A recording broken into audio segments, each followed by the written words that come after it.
I stood frozen in the narrow street, where the cobblestones reflected the dim yellow light from the cafe across the road. Our rental car had disappeared from sight, leaving me behind with trembling legs and a growing sense of confusion swelling in my chest. Mark's laughter and that of his friends still echoed in my mind, like a blade cutting into my pride. "He can't possibly have done that," I muttered, gripping my purse tightly as if it were the only thing anchoring me to reality. People around me continued enjoying their dinners, their conversations buzzing in a language I had never learned. A few glanced my way, curious about the American woman standing frozen in the street, but no one stopped to ask. Cold night air slipped through my thin jacket. Just minutes earlier, Mark and I had been arguing right outside the cafe. I had suggested going back to the hotel early because he'd had too much to drink, but instead of listening, he chose to humiliate me in front of his friends. "You always have to control everything, don't you?" Pete, Mark's best friend, sneered as I tried to pull my husband away from the table. "Can't even let the guy have a little fun?" I was used to those remarks. They never liked me. I wasn't like Mark's ex-girlfriends, women who knew when to stay quiet, who could smile no matter what. I had chosen to stand up for myself, and I was wrong to think Mark would do the same. The argument escalated as I stepped out of the cafe, expecting Mark to follow, but he just stood there, smirking, before picking up the car keys and looking at me with defiance. "You've got your passport, don't you? Then figure it out." And they left. I stood there until I realized no one was coming back. It wasn't a joke, it wasn't a misunderstanding. I had truly been abandoned in a small Italian town whose name I couldn't even remember. Taking a deep breath, I rummaged through my purse. Passport, phone, and a bit of cash. About €90 in total. No credit card. Mark had offered to carry it for me when we left the hotel, saying it would be more convenient. I believed him. I turned on my phone and called Mark. 1 ring, 2 rings. On the third, the call was declined. I tried again. This time it rang once, then went to voicemail. My chest tightened. I called Pete, then Daniel, then anyone I could remember being in that car. No one answered. I opened the messaging app, my fingers trembling as I typed. "Mark, don't do this. Please come back." Message sent. But no reply. Despair began to rise, but I forced it down. This wasn't the time to panic. I needed to find somewhere to stay for the night. At least until I could figure out what to do next. I rolled my suitcase, the only thing left by my side, and started walking down the street. A small wooden sign hanging on the old stone wall caught my eye. Pensione Rosa. A budget inn. I stepped inside and was greeted by an elderly woman behind the reception desk, a kind smile on her face. She spoke Italian, fast and melodic, but seemed to immediately understand my situation. After a few minutes of struggling through gestures and broken English, I was given a small room on the second floor. It only cost a fifth of what I had, but I knew, if I didn't find a way out of here soon, I'd run out quickly. I closed the door, leaned against the wall, and tried to hold back tears. No, I couldn't fall apart now. Taking out my phone, I checked the messages again. Still no response. I tried calling Mark again, and this time, what I saw on the screen made my heart sink. He had blocked me? I stared at the phone screen, a hollow feeling spreading through my chest. Mark hadn't just refused to take my call, he had cut me off completely. His friends had too. A part of me still clung to the fragile hope that this was all just a cruel joke taken too far. That I'd wake up the next morning to an apology text, some sort of explanation. But my rational mind told me something else. No one was coming back. I sank onto the edge of the small bed in the inn room, my eyes blankly staring out the window. Night had fallen, and the streetlights cast faint glows onto the cobblestones. I couldn't sit here forever, I had to do something. The next morning I went to the local police station. A young officer greeted me with a patient expression, but as I told him my story using the simplest English I could manage, I realized this wasn't going to be a priority for them. "Your husband left you here?" He frowned. "Were you assaulted? Did someone threaten you?" I shook my head, despair rising in my throat. "No, but I have no way to leave. He took my credit card, and his friends won't respond either." The officer sighed, flipping through his notebook. "We can file a report, but this isn't a criminal matter. You still have your passport, right? You can call family or friends for help." I bit my lip. I could call my mother, but I knew what would happen. A barrage of judgmental words. "I told you, Mark couldn't be trusted, you didn't listen, what do you want me to do now?" I could call some friends, but who would actually help me when my marriage had long pushed them away? I nodded numbly, thanked him, and left. Nothing had changed. I was still stuck. That afternoon I wandered the small town, my mind blank. Everything around me remained beautiful, peaceful, as if nothing unusual had happened. Tourists sipped espresso outside cafes, local vendors hung strings of ripe tomatoes on wooden racks. But to me, this place felt suffocating, like a cage I couldn't escape. I stopped in front of an old pawnshop, my eyes dropping to my hand. The wedding ring.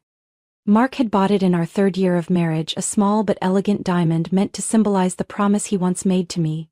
I had worn it even through the worst days of our marriage, trying to hold on to something that had long been gone. But now, it was just a meaningless piece of metal. I stepped inside. The shopkeeper, a middle-aged man with sharp eyes, watched me closely as I took off the ring and placed it on the counter. He picked it up, examined it for a while, then shook his head. "It's worth more than this, but I can only offer you this much." He pushed a stack of euros toward me. Less than its real value, but enough to get me out of here. I nodded without bargaining. Money was the only thing I needed right now. I returned to the inn, opened the map on my phone and scrolled through the list of bus routes leaving the town. I could go back to Rome and find a flight home to the US from there. But the thought made me hesitate. Going back meant facing questions, pitying looks, gossip. It meant being pulled back into a life I had spent too many years molding myself into, a version of me I no longer recognized. I looked at the map again, and for the first time my eyes stopped on an unfamiliar name. Greece. A strange feeling crept over me. I had no one to call, no one to return to, so why not try? I didn't know exactly where I was going or what I would do, but at least the path ahead was mine to choose. And so I bought a bus ticket to the nearest ferry port. That night I stood on the deck of the ship, sea wind whipping through my hair as the lights from the shore faded into the distance. I closed my eyes and took a deep breath. Nothing tied me to the past anymore. Mark thought he left me behind to break me. But he didn't know, he set me free. The Greek sun was so bright I had to squint as I stepped off the old bus. I didn't know exactly where I was, only that this was the final stop, and in the distance, a small village nestled among rolling hills. I pulled my suitcase down a dusty dirt road, my body aching after the long journey from Italy.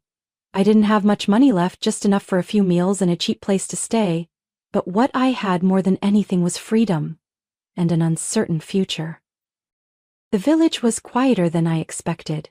Whitewashed houses with red-tiled roofs peeked through dark green olive groves. Vibrant bougainvillea vines climbing stone walls, casting shadows over winding cobblestone paths. I kept walking, my body growing heavier. The harsh sun brought sweat to my forehead, and each step felt slower. How long had it been since I had a proper meal? My body cried out from hunger and exhaustion. My legs buckled as I crossed an olive field, the silver-green trees stretching to the horizon. I wasn't sure how far I'd gone, but the dizziness was intensifying. Everything before me blurred into shimmering streaks of light. Then, unable to go any further, I collapsed, my head spinning. My breaths grew shallow, and then everything went black. When I opened my eyes, the first thing I saw was a rough wooden ceiling, old beams stretching across my view. The scent of herbs and olive oil drifted through the air, soft and warm. I blinked and realized I was lying in a simple bed, a light blanket draped over me just enough to make me feel safe. A creak echoed from the corner of the room, and I turned toward the sound. An older woman, gray hair neatly pinned behind her head, was stirring something in a bowl at a small kitchen table. When she saw me awake, she smiled. Warm brown eyes filled with kindness. "Ah, you're awake," she said, her English hesitant but understandable. "Don't sit up yet. You're still weak." I swallowed hard, my throat dry. She quickly understood, poured a glass of water and brought it to the bedside. I drank deeply, the coolness rushing down my throat like salvation. "What's your name?" she asked. "Duna," I whispered. "I'm Sophia," she replied. "My husband is Leon. We found you in the olive grove. You fainted from hunger and exhaustion." I closed my eyes, hazy memories flooding back. The blazing sun, heavy steps, the sudden collapse. I gave a faint nod, unsure of what to say. Sophia didn't press. She simply placed a warm bowl of porridge in front of me, its aroma making my stomach ache with longing. I picked up the spoon and began to eat, one bite at a time in a comforting silence. Sophia and Leon lived in a small house in the middle of their olive farm. Everything here was simple but full of life, from the backyard garden overflowing with vegetables to the jars lined up along the porch collecting morning dew. I hadn't planned to stay long, just until I felt well enough to leave. But in the days that followed, things didn't go as I had planned. Sophia was a quiet woman, but she cared for me as if I were family returning home. She never pushed me to share my past or questioned why I was here. Instead, she taught me how to properly dry oregano leaves, how to tell when olives were ready for harvest. Leon, her husband, was a quiet man with sun-weathered skin and gentle eyes. Every morning he tended the olive fields, and in the evenings he sat on a wooden chair on the porch, sipping herbal tea, occasionally exchanging a few simple but sincere words with me in broken English. I realized the longer I stayed, the less I thought about Mark, the less I thought about what he did to me. The anger slowly faded, replaced by a calm I never knew during our marriage. And what surprised me most was that this feeling wasn't as frightening as I had imagined. 1 week passed, then 2. I still hadn't left. Sophia never said anything about it. One afternoon, as I helped her rinse freshly picked vegetables, she simply placed a new apron on the kitchen table, a wordless sign. I was no longer a guest. I was part of this home. And for the first time in years, I felt like I belonged somewhere. My days at Sophia and Leon's farm slowly turned into weeks, then months. At first, I only meant to rest until I was strong enough to leave, but as each day passed, that intention quietly faded. Every morning I woke before the sun, stepping out onto the porch with my hair tied up, bare feet touching the cool earth. No more restless sleep from stress or rushed mornings making coffee for Mark before he left for work. Here, time moved slower, but it felt fuller. Leon began teaching me how to work in the olive grove. He didn't say much, but his patience made me feel at ease. In the mornings I followed him to the fields, bare hands touching the rough branches, learning how to recognize when the olives had reached perfect ripeness. The work wasn't as easy as I thought. I used to imagine harvesting olives was just plucking them off. But in reality it required technique and care. Too much force and the branch could be damaged, affecting the next season's yield. Gentle, Leon instructed, placing a large basket beneath the tree. Let it fall naturally. I followed his lead, clumsy at first, but soon I found my rhythm. After just a week, small calluses formed on my hands, but I didn't mind. My body was changing. Stronger, leaner. I didn't need a gym routine anymore. This work was the best exercise I'd ever had. In the afternoons I helped Sophia in the kitchen. She taught me how to press olive oil by hand, how to sort the fruit by quality. The best olives would become extra virgin oil while the lesser ones were used for soap or sauces. For the first time I felt like I was doing something truly meaningful. Not the fancy dinner parties or social gatherings Mark used to drag me to, but something real, something that mattered. Not only did I settle into the work on the farm, I gradually became part of the rhythm of life in the small village. Every Saturday Sophia took me to the local market where farmers sold vegetables, olive oil, cheese, and handmade bread. I got to know the vendors, listened to their fast-paced Greek chatter that I could only guess at. But I didn't give up. I started learning simple phrases. Hello, thank you, how much? And little by little I could understand short conversations. One day, Sophia took me to visit her friend Maria, who made soap from olive oil. I watched her mix ingredients, stirring the blend until it thickened. Maria smiled when she saw my curiosity. Would you like to try? She asked, handing me a wooden spoon. I nodded, feeling a strange excitement as I stirred, slowly sensing the texture shift beneath my hand. Maria explained that the soap had to dry for several weeks before it could be used. I listened carefully, as if discovering an entirely new world. As time passed, I was no longer just a guest. I began suggesting new ideas to Sophia and Leon on how to manage the farm more efficiently. Previously, they only sold olive oil in the village or at the market, but I saw a bigger opportunity. We could design nicer packaging, I suggested one evening as we sat by the fireplace. Or create a website to sell online. Sophia looked at me, a bit hesitant. We don't know anything about that. I can help, I said confidently. I used to work in interior design, but the basic principles of aesthetics and marketing are the same. She was quiet for a moment, then nodded. Let's give it a try. I got to work. During the day, I continued helping Leon with harvesting and plant care. At night, I sat at the small wooden table, sketching new labels, building a simple website, and photographing the olive oil bottles in natural light. I even reached out to a few restaurants in nearby towns, offering samples of our product. And then, something amazing happened. One restaurant placed an order. Sophia couldn't believe her eyes when she saw the first invoice. She held it in her hands like she was afraid it might disappear. "You did it," she whispered. "No," I shook my head, smiling. "We did it." 3 months had passed since I arrived at Sophia and Leon's olive farm. Time had moved faster than I expected. I had grown used to the rhythm here. Early mornings in the grove with Leon, afternoons helping Sophia press oil, bottle it, and organize it for the weekend market. The work wasn't easy, but with each day, I felt a part of myself being renewed. My body had changed. Stronger, healthier. I was no longer the woman trapped in a controlling marriage, constantly shrinking herself to please someone else. I no longer woke up with bitter thoughts about Mark or the old life full of pressure and dissatisfaction. Instead, I woke to sunlight streaming through the window, the smell of fresh bread in the kitchen, and a peace I had never known. One afternoon, after sealing the final bottle in an upcoming shipment, Sophia placed a cup of tea in front of me. She pulled out a chair across the table, her eyes thoughtful. "Donna," she said slowly, her voice as warm and steady as always, "have you ever thought about staying here long term?" I paused, surprised by the question. "I think? I've already stayed quite a while." Sophia smiled. 3 months is not long in a lifetime, my dear." I chuckled softly, gently turning the teacup in my hands. She was right. "Leon and I have talked," she continued. "We're not young anymore. The work is getting heavier each day. And you're not just a guest anymore." I looked up at her, my heart beating a little faster. "We want you to be a part of this farm," she said firmly, "not just as a worker, but a true partner. You've helped us so much, not just with the labor, but with a whole new perspective. We want you on this journey with us." I was stunned. This wasn't something I ever imagined when I first came to Greece. I thought I was just a lost soul trying to escape the past. But now, I didn't feel like I was running anymore. I had built something here.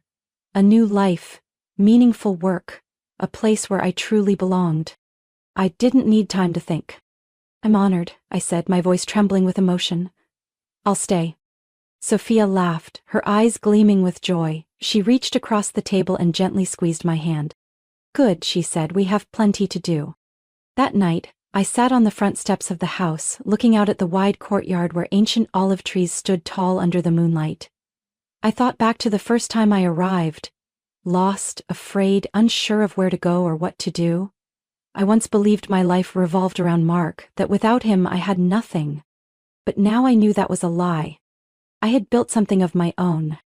Mark no longer controlled me.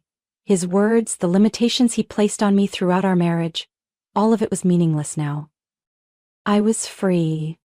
And more importantly, I was no longer afraid of the future. I closed my eyes, feeling the night breeze brush against my skin. For the first time in years, I didn't think of the past with bitterness. I only thought of tomorrow, and tomorrow, I knew I would wake up, keep working, keep living the new life I had chosen. The afternoon at the farm was as peaceful as any other. I was inspecting freshly pressed olive oil bottles, sunlight streaming through the porch roof, casting a soft glow across the wooden table. Sophia sat beside me, carefully arranging labels, occasionally looking up with a satisfied smile. Everything felt in place. I had found the peace I never had in my old marriage. But I didn't know that peace was about to be shaken. An engine rumbled outside the farm gate. I frowned. Hardly anyone drove out here. Most villagers walked or used small trucks for deliveries. I stood up, wiped my hands on my apron, and stepped outside.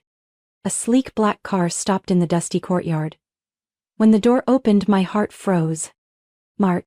He stepped out, still carrying the same air of confidence, sleeves of his expensive shirt casually rolled up, chinos perfectly pressed, leather shoes polished to a shine. But what sent a chill down my spine was the look in his eyes.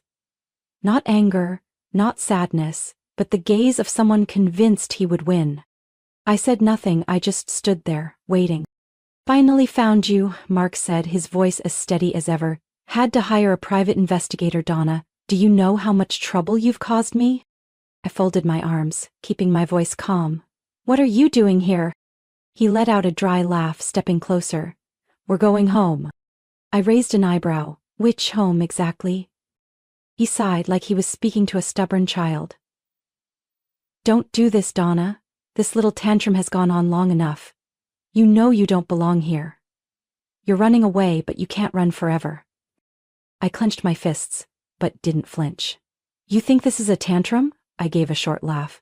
Mark, you left me in a strange town with no money, no way to contact anyone, and now that I've built a new life on my own, you show up to drag me back? His eyes darkened. I was wrong to leave you, I admit that. His voice was slow, deliberate. But you can't be serious about this. Working on a farm? Selling olive oil? He chuckled. Donna, you don't belong in this kind of life. I didn't blink. Then where do you think I belong? At home, he said firmly. Back to the life we built for years. Do you know how many people have asked me about you? Friends, coworkers? They all want to know why you disappeared. It's embarrassing. I gave a quiet laugh, feeling the irritation rising in my chest. Ah, so it's not because you missed me. It's because I embarrassed you. Mark gritted his teeth. You're acting like I'm the worst person in the world. No, I said. You're not evil. But you're selfish. You always saw me as part of your plan, never once really caring about what I wanted. He shook his head, frustration flashing in his eyes. Donna, be realistic. Staying here isn't an option. I took a step back and reached into my jacket pocket, pulling out a folder I had prepared long ago. Mark stared at it. What's this? I handed it to him, divorce papers. His face darkened. You've got to be kidding. No. I looked him straight in the eyes. I've already signed them, it just needs your signature. I don't belong to that old life anymore. He stood silent for a long moment. I saw his jaw tighten, his fists clench, but he said nothing. Donna, his voice dropped low, you'll regret this. I took a deep breath, feeling the soft breeze against my skin. Maybe, but I'd rather regret my own choices than live in regret because someone else decided my life for me. Mark stared at me for a long time, then yanked the folder from my hand. He didn't say another word. He turned, opened the car door and drove away. I stood there, watching the car disappear down the dusty road. A gentle hand rested on my shoulder. I turned to see Sophia standing there, her eyes filled with strength and understanding. Are you okay? She asked. I nodded, and for the first time in my life I truly felt free.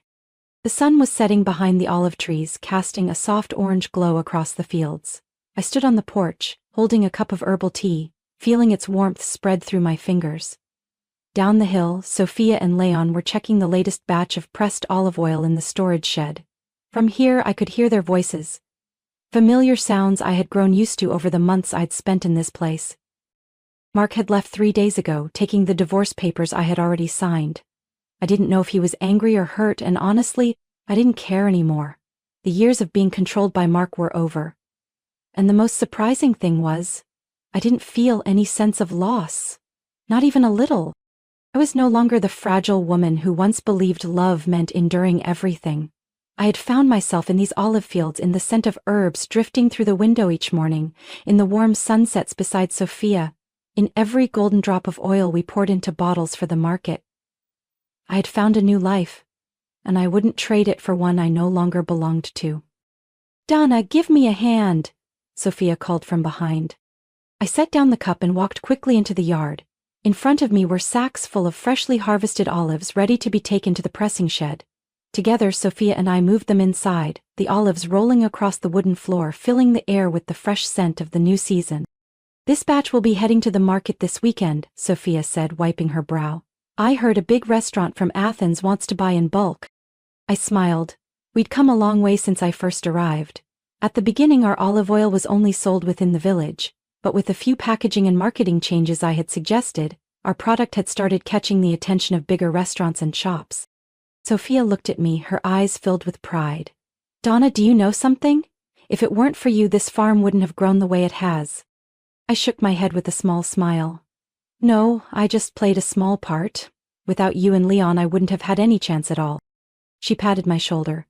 Well, I'm very glad you chose to stay. And I knew she meant it. And I was glad I made that choice too. On Saturday morning, I went to the market with Leon and Sophia. The place bustled with colorful stalls, fresh vegetables, warm bread, handmade cheese, and jars of golden honey. We arranged our olive oil bottles on the table, neatly placing the new labels I had designed. I never imagined I'd one day be selling olive oil in a Greek market, but in that moment, I felt happier than I had ever been. A young woman walked up, picked up a bottle, and read the label curiously. "Where is this made?" she asked in English. I smiled. "Right at a farm not far from here. We hand harvest and press it ourselves." She nodded, eyeing me closely. "You don't look like a local." I smiled again. "I'm not. But this place is home now." She looked surprised for a moment, then smiled back. "Well, I'll try a bottle." I wrapped it in a paper bag, took the money and thanked her. As she walked away, I felt a warmth bloom in my chest. I used to think I was just someone lost, drifting with no direction. But now, I had a place in this community.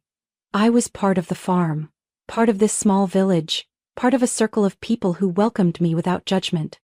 That evening, back at the farm, I stepped out onto the porch and took a deep breath. The air was cool, filled with the scent of jasmine and olives carried by the breeze. I looked up at the star-filled sky, peace settling over me like a blanket. Mark tried to keep me in his world, but he was the one who pushed me here. If he hadn't left me in Italy that day, I might still be living a life I didn't belong to. But now, I had found myself. I was no longer the Donna I used to be. I had become someone else, strong, independent, and finally, free. And I knew that tomorrow when the sun rose I would step into the orchard again, feel the earth beneath my feet, brush my hands against the rustling olive leaves, and keep building the life I had chosen, one no one else controlled. Donna's journey wasn't just about betrayal, it was about rediscovery. From a woman trapped in a controlling marriage, she turned heartbreak into strength and found true meaning in a foreign land. Sometimes what feels like loss opens new doors, making us stronger, freer. Donna chose not to return to her past, but to build a life she truly owned. That's the power of rebirth. What do you think of Donna's journey? Would you be brave enough to leave the past behind and seek a new life like she did? Share your thoughts in the comments. And don't forget to follow the channel for more inspiring stories about life and family.